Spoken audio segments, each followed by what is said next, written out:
and just levitate.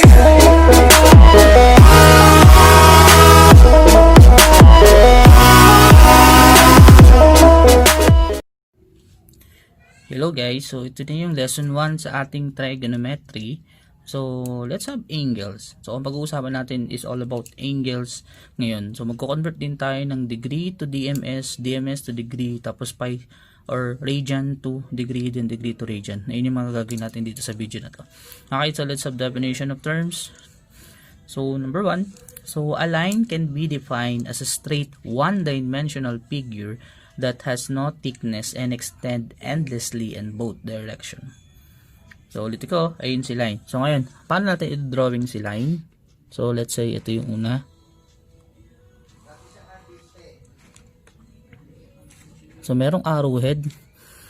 Okay, then let's say ito yung point.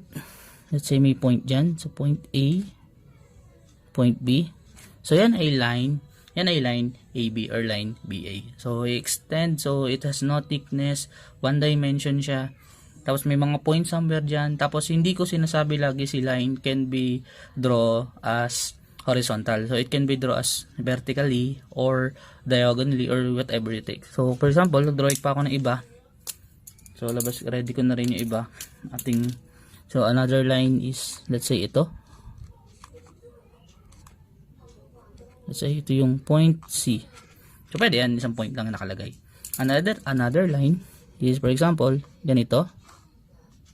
Hindi ko na naman naayos. And let's say this is point D, point E.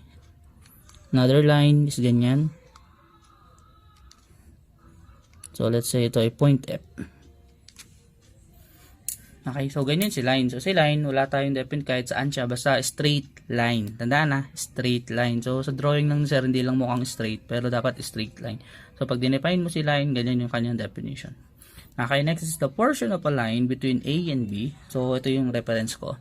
So the portion of the line between A and B, including points A and B themselves, is called line segment AB. So assuming ito yung kinuha natin, so ano naman si line segment? Si line segment, let's say ito, kinuha ko yung portion na yun na kung saan kasama si A and B. Okay, yan ay line segment. So usually denoted siya by ganito.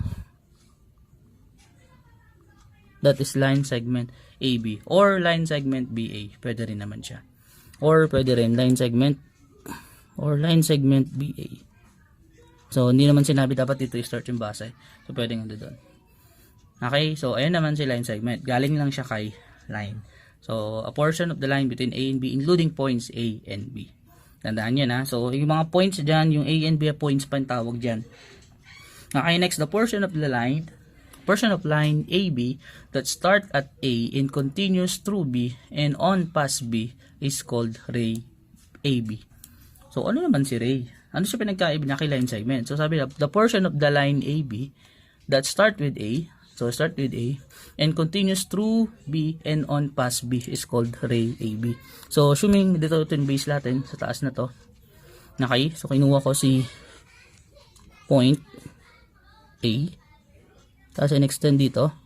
So tumama kay B pero nag-extend.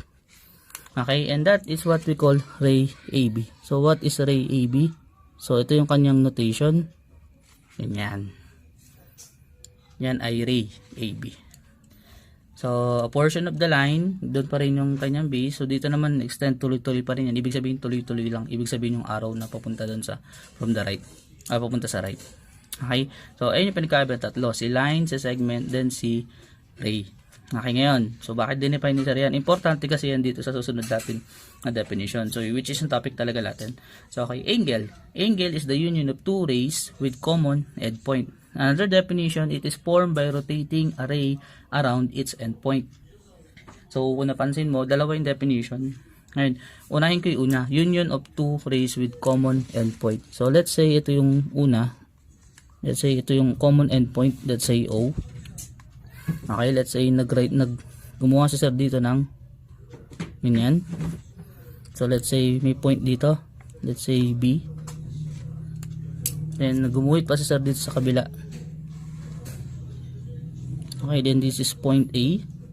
So kung napansin nyo, may dalawa tayong ray dyan. Ang unang ray natin is ray OB.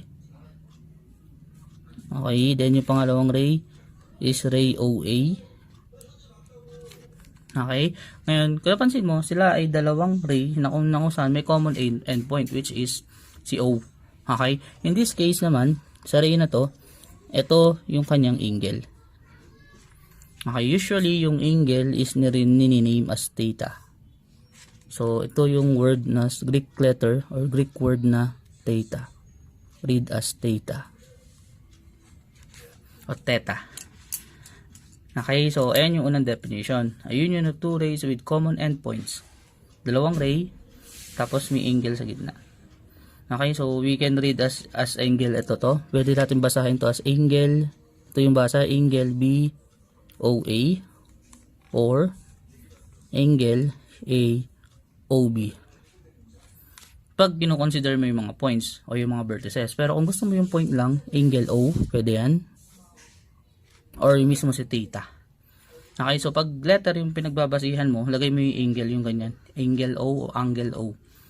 Okay, so yan yung una natin definition. So next is, it is formed by rotating a ray around its endpoint. So assuming ito yung una natin. So assuming ito yung point O. So ito yung point A. Okay, so sabi niya, it is formed by rotating a ray. So meaning, pag ginalaw ko to, let's say ni-rotate ko siya papunta hanggang dito. Okay, ni-rotate ko lang siya hanggang dun. So meaning, meron na form dun. So let's say ginawa natin, ni-rotate lang natin. Meaning ginalaw lang natin to ha. Meaning tong A na to, ginalaw natin siya pa ganun. Okay, gumalaw siya pa ganun. Ganyan. So dito pa rin si point A, let's say naging AL, hindi na siya si point A, A alpha na, A prime na lang kasi nga nagbago naman na siya. Okay, yan naman, yan ay angle pa rin. Itong part na to is angle pa rin. So we can call this as theta or any angle pa rin. So we can call this as angle A prime OA. So ay naman yung isang definition. So binigyan ko lang ng dalawang definition kasi nga ibang book ito yung sinasabi, ibang book ito. Pero similar lang yun. Dalawang ray pa rin naman yan. Okay, ito rin naman parang nag-rotate ka rin. Okay, yan nangyari lang, nagbago ng ibang letter. Okay, so let's have this. Initial position of the ray is called the initial side. So ito yan. So OA is the initial side. Okay, so dito OA is also the initial side. So kung saan siya naka-rest? At rest. So yung line kung saan siya at rest. Okay, ngayon, while the location of the ray at end of its rotation is called the terminal side. So meaning, itong part na to, ito yung terminal side. Okay, so lagay ko na lang ha. Ito yung terminal side. Itong part na to. Ito yung terminal. Ayun na magsulat. Terminal side.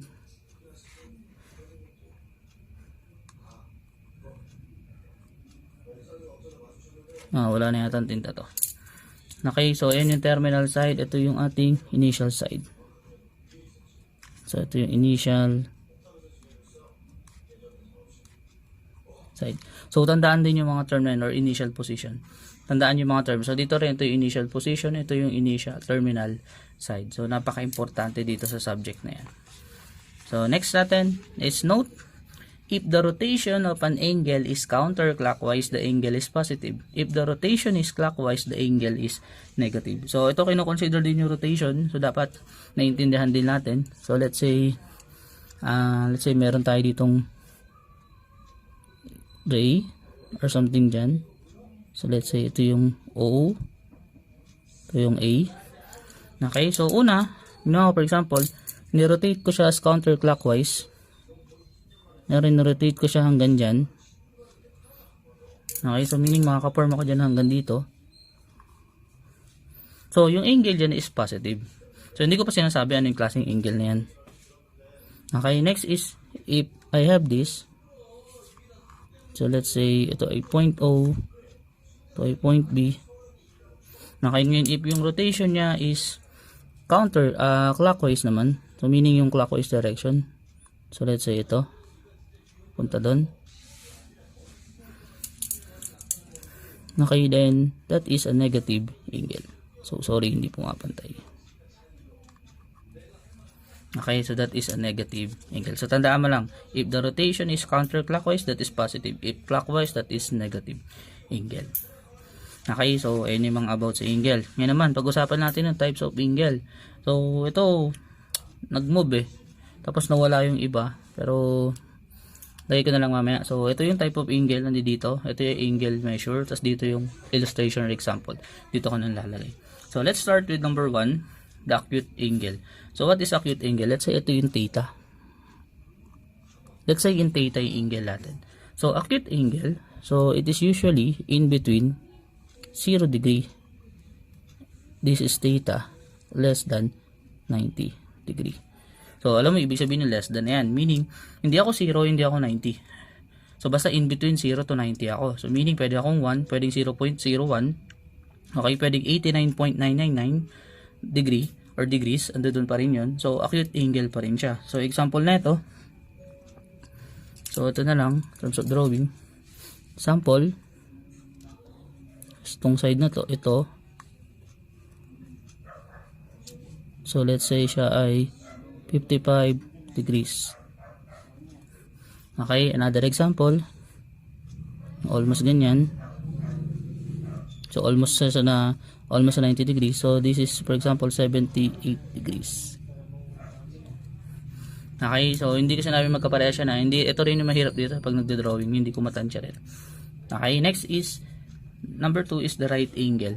So right angle, theta is exactly 90 degrees. Theta is exactly 90 degrees. Okay, so paano i-drawing yun sa example? So sir, ito lang po yan. So perpendicular yung dalawang line. Okay, so usually ganito yung makikita mo dyan. Yung box na yan, that is 90 degree. Okay, next is number 3, obtuse. Nabura kasi, hindi ko na rin na isulat pa. Hindi ko rin talaga in-expect. So let's have the obtuse angle. Obtuse angle. So yung iba basa dito is angle, pero basa ko is angle. Okay, so what is obtuse angle? So obtuse angle, that is more than 90. So that is 90. That is 90 degrees less than yan, then less than 180 degree.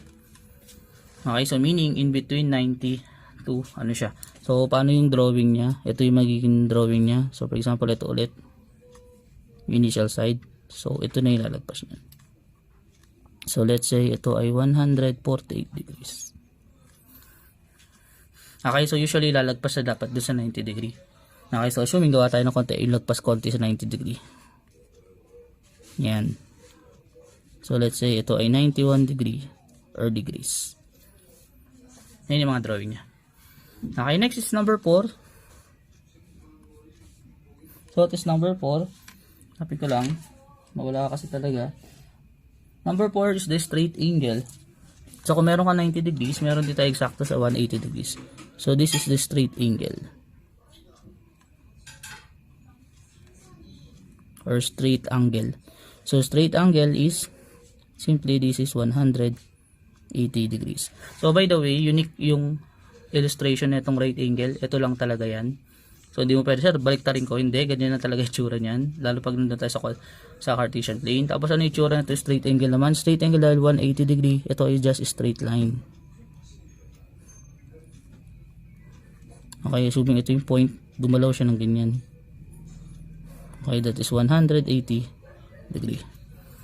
Okay, next is number 5. Hindi nasama kasi ni sir. Number 5 is the reflex angle. So kung mapapansin mo sa module, nandiyan yan. Hindi ko lang kasi talaga nalagay. Okay, so what is a reflex angle? A reflex angle is greater than 180 degree. Tapos, bago mag less than 360 degree. So kung meron ka 180, so this is 180 degree or degrees less than theta less than 360 degree. Okay, so an example na ito. Ito yung drawing.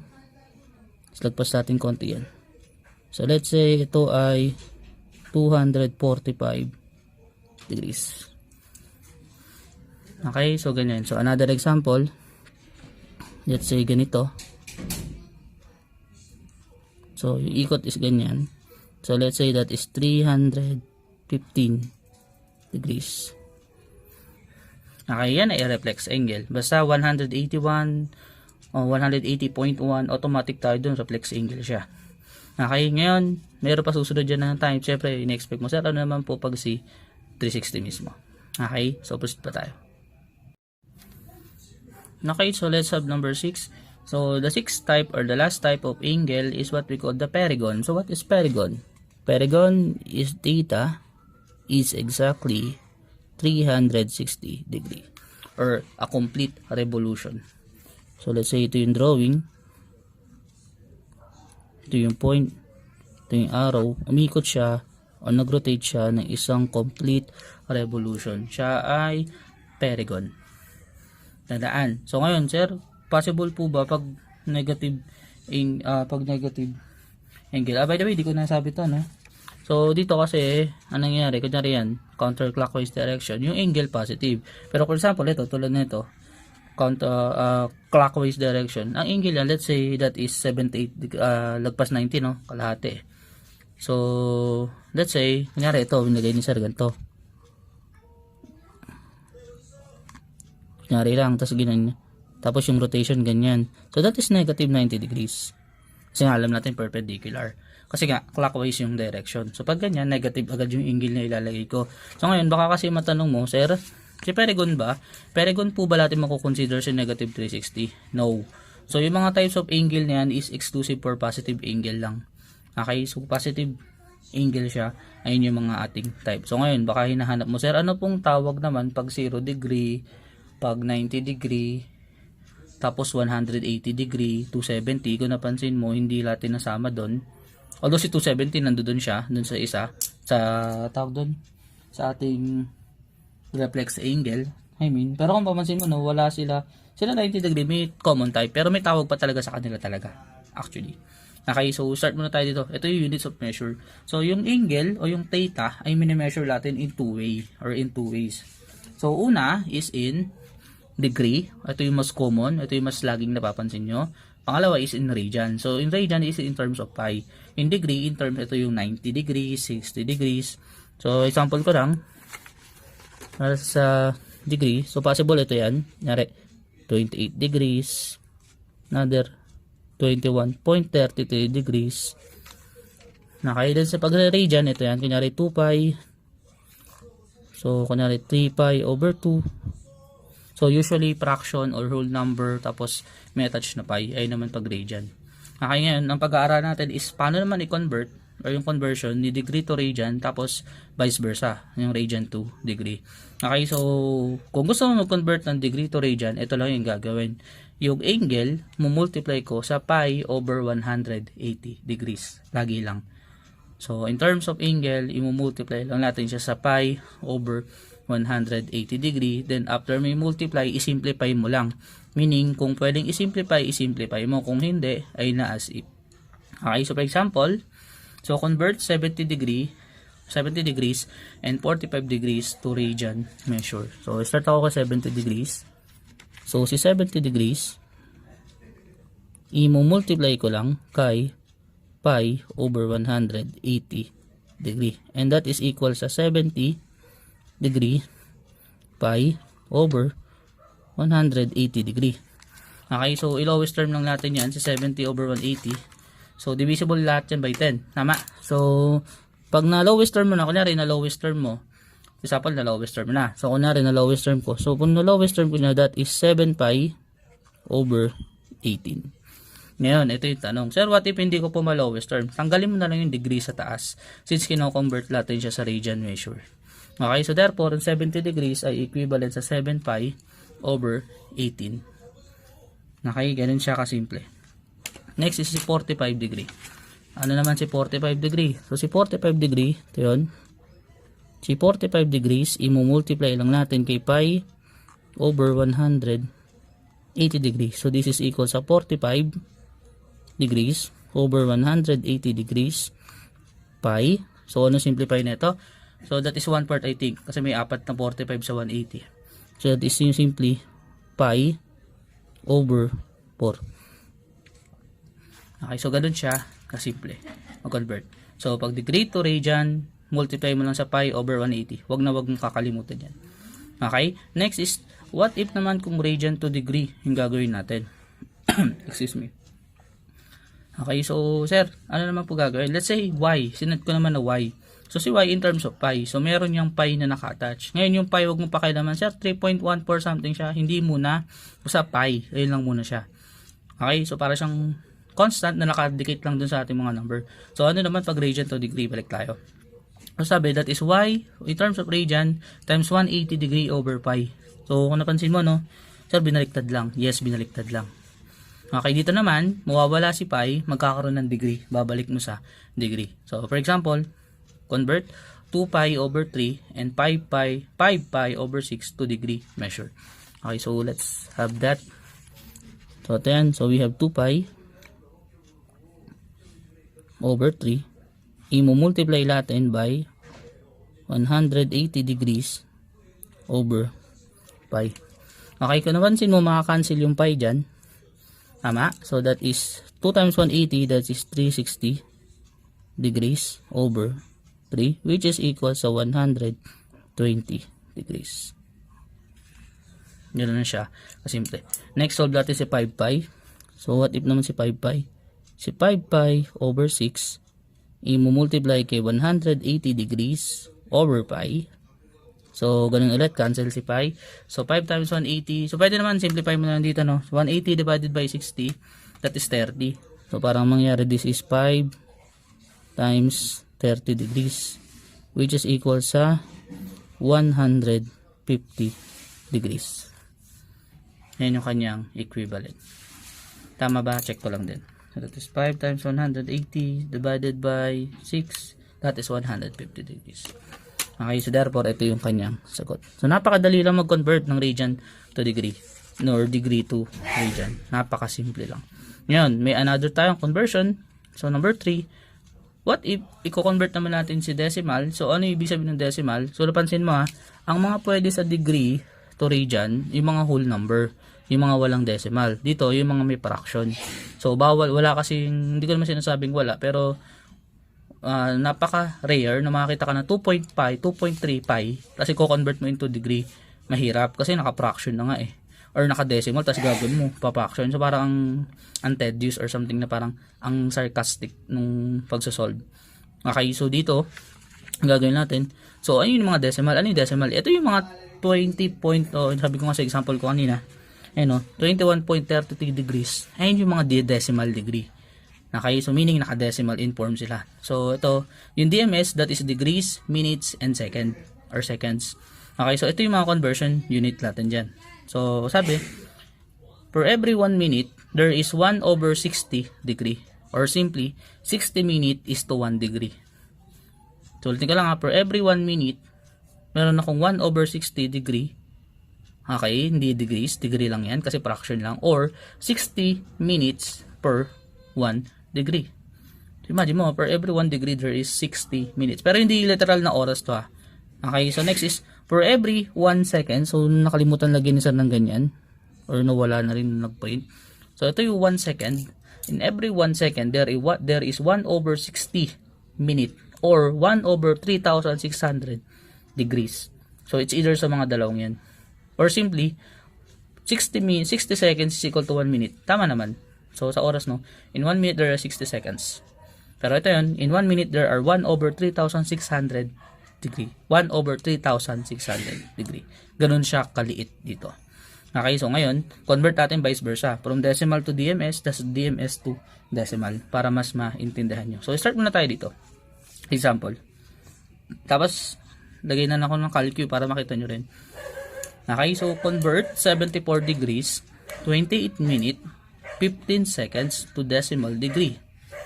Round to the nearest thousands. So pag sinabing round to the nearest thousands, dapat may 3 decimal places pa after nung decimal. May 3 significant figures pa after decimal. After decimal point, may 3 significant figures pa, meaning may 3 numbers ka pang makikita. Ayun ibig sabihin ng round to the nearest thousands. So pag sinabing round to the nearest 10 thousands, meron pang 4 significant digit na makikita after the decimal. Okay, if ever applicable. Okay, so paano ang gagawin pag DMS to decimal degree? Ito kasi simple yan. So ang gagawin nyo, so write ko na lang dito sa hoping na sana makita.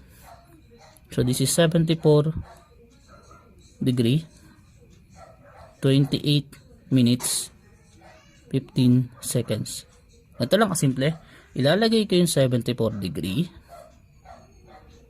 Okay, then maglalagay ako ng plus. Okay, since 28 minutes, so in every 28 minutes, there's 1060 degree. So ang gagawin ko dito, this is 28 divided by 60. Tas degrees na yan. Okay, then, plus, in every 15 seconds, so 15 seconds, meron naman 3,600 na degrees. So meaning, i-divide ko to sa 3,600. Okay, then lagyan natin to ng degree dito. Okay, ngayon, isosolve natin isa-isa yan. So that is 28. So 28 divided by 60. That is 7 over 15. Ay, nako, bina. So that is 0.466. So since nearest 1,000, so that is 467. So this is equal sa 74 degrees plus 0.467. Okay, next plus. Piloso po kasi yung calculus ni sir. So sabi 15 divided by 3,600. Ginagawa niya ganyan. Nakakainis din minsan ng ganito calculus. Yung mga 15 divided by 3,600, ilo-lowest term lang niya. So may sagot naman dyan. Okay. So may move na konti, tatlong movement. So that is simply dahil 1, 2, 3. So simply that is 0.0042. Gagawin kong ganito ha. Medyo ang dami kasi. 0.0042. Sama ko pa yung 167 sa dulo. Okay. So ginanyan ko pa. Okay. Next is i-add natin lahat yan syempre. Tapos saka natin gawin na i-round na natin dun sa nearest thousands. Kasi nga yun din yung kailangan. Okay. Oh sorry. Gawin ko na din itong 4 decimal. Kasi ginawa ko 4 decimal dyan. So 4 decimal. Tapos 7. 4 decimal. I think 4.4 significant figures. So that is 74. So 0.6467. So 0.4667 plus 0.0042. That is 0.4709. Okay, so ano mabas? This is equal sa 74 degrees. 74.4709 degrees. Kaso ang sabi, nearest 1,000. So dapat sabi ko after decimal may 3 significant figures. So round up pa natin. So round pa natin. So this is 74.471 degrees. So ito yung kanyang magiging sagot. Okay, so gusto ko makita sa solution to para magkakaintindihan tayo. Okay, so ganoon siya kasimple pag DMS to decimal degrees. Okay, so for letter B, convert 34.817 degree to DMS. So gawin naman natin 34.817 degree. So ito kasi sa calcu pwede siya ganito eh. Input ko na. Pakita ko lang ha. 34.817 degree in-equal ko. So in-equal ko ay no. 34.49 tapos 1.2 seconds lalabas. Pero gusto ko ayoko na may decimal. So dapat 1 second na lang lalabas sa dulo. Okay, ganyan daw lalabas sa sagot. So check natin kung makukuha natin yung ganyan sagot. Okay, so let's start. So in this case naman, katulad kanina, 'di ba kanina ina-isolate ko yung ginawa kong plus something. Okay, ganito plus din, ihiwalay ko din yung decimal. Okay, pero i-multiply ko siya sa something. Pero ganito muna gawin natin.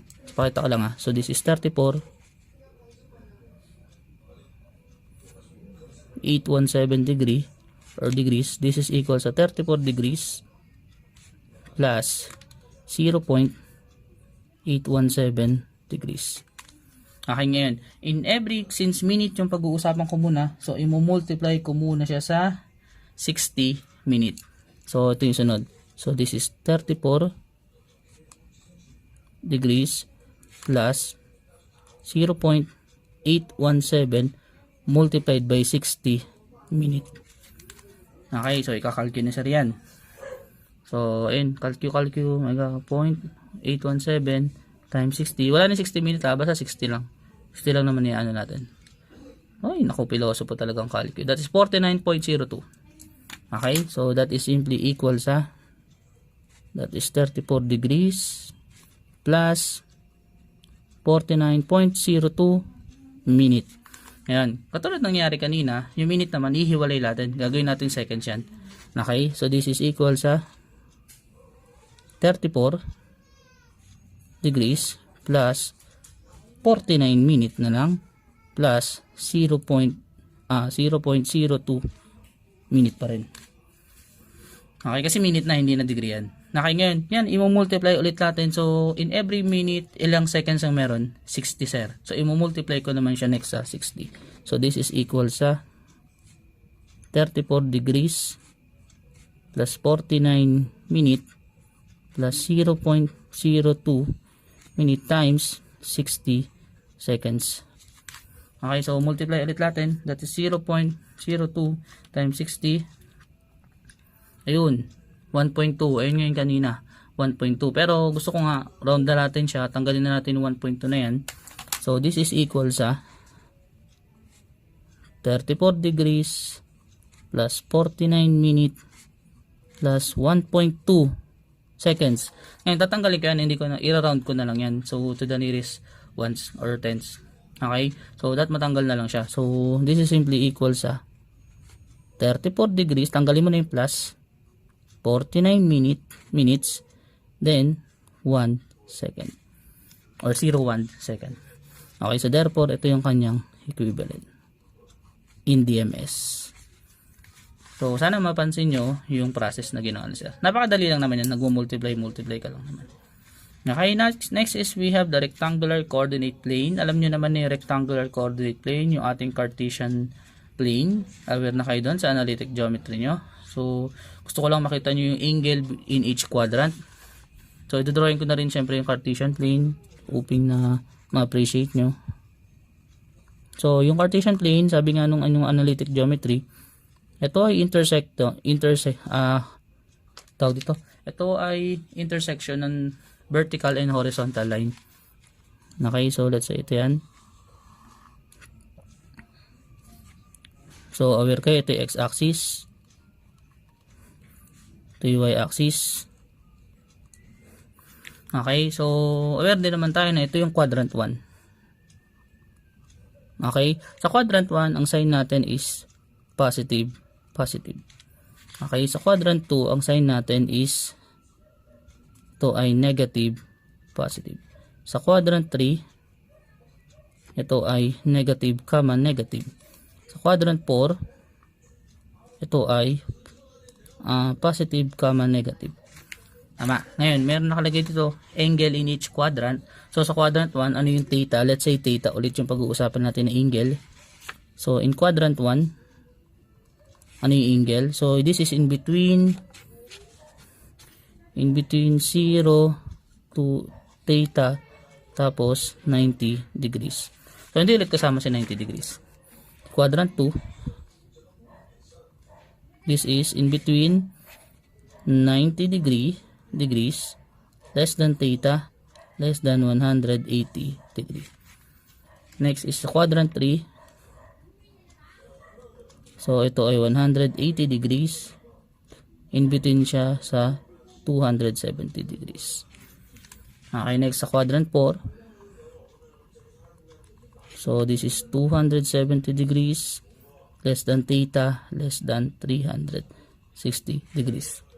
Okay, so kung napansin mo, sir, ano si 0, si 90, si 180, si 180, si 270, si 360? Ano yung mga yan? Okay, so proceed tayo dito. Sabi na, quadrantal angle. Angles in standard position having terminal side along the x and y axis. So, ito yung mga angle. Let's say, siya si 0 degree. So, sino sila quadrantal angle? Si quadrantal angle sila ay si 0 degree, si 90 degree, si 180 degree, si 270 degrees, si 360 degrees. Yan yung mga quadrantal angle. So, kaya napapansin mo, hindi ko siya sinasama sa ating inequality. Kasi nga, ibig sabihin yan, less than, meaning hindi kasama 0, hindi kasama si 90. Yung in-between lang talaga sa kanila. Yun yung ibig sabihin yan. Okay, so ito si quadrantal. May special type na tawag talaga sa kanya. Okay, so that's all for this video. Hoping na may natutunan ka. So, puro basic definition lang naman talaga pinag-usapan natin. So, hoping na proceed ka pa rin sa next video natin. Okay, so thank you.